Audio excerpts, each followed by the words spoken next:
টাকা কি 500 টাকা কি আমাদের প্রচুর আন্দোলন করতে হতো, কিন্তু আমরা পেতাম না।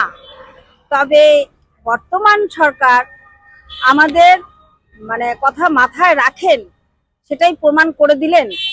আমাদের বাড়ালেন 5,000 টাকা, আর এটা আমাদের প্রাপ্য। উনি বলেছিলেন 20,000 করবেন, তো সেখানটা যদি 15,000ও করতো আর একটু ভালো হতো, এটাই আশা রেখেছিলাম। তো যাই হোক, 5,000 বাড়িয়েছেন। আমাদের চিন্তাধারা উনি রাখেন, এটাই খুব খুশি। আর টাকা একবারেই যে 5,000 টাকা পেলাম, এটার জন্য আরো খুশি, আরো আশা থাকবে ভবিষ্যতে। আমরা লড়াই চলছে, লড়াই চালিয়ে যাব, লড়াই করেই আমাদের সবকিছু নিতে হচ্ছে, এটাই হলো বলার।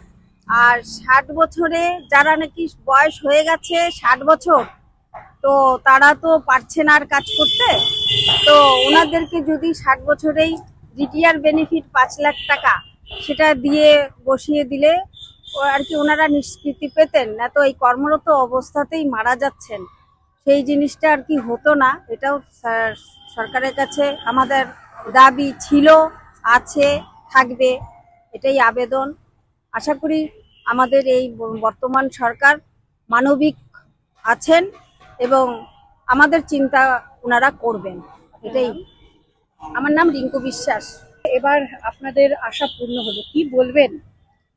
কি বলবো বলতে, আমরা তো খুবই খুশি হয়েছি। বা আগে যে আমরা এত আন্দোলন করেছি, আন্দোলনের তরফে যে আমাদের 1,000 টাকা বেতন বাড়িয়েছে, অনেক কষ্ট করে পেরেছিলাম। কিন্তু আজকে আমরা সবাই 22 তারিখের অপেক্ষায় তাকিয়েছিলাম কি হবে আমাদের। কিন্তু এই 22 তারিখে যখন টিভিতে দেখলাম যে আমাদের জন্য সরকার ভেবেছে, নতুন সরকার, আমরা সত্যি খুশি। কিন্তু আরেকটু চেয়েছিলাম, যেহেতু উনি নতুন এসছে, আশা রাখবো উনি আমাদের দিকে আরো একটু তাকাবে। এই জায়গাটা খুবই ভালো লেগেছে আমরা, যার জন্য আজকে আমরা খুশি হয়ে আজকে।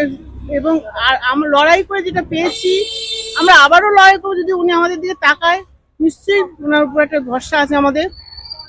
আরেকটা আছে সরকারের, যে যারা 60 বছরে কাজ করতে পারছে না, তাদের যদি 60-এ অবসর দিয়ে তাদের রিটায়ার লাইফের টাকাটা দিয়ে বসিয়ে দেয়, তাহলে খুব খুশি হই। অনেকে পারছে না, কষ্ট করতে পারছে না, কাজের চাপ প্রচন্ড।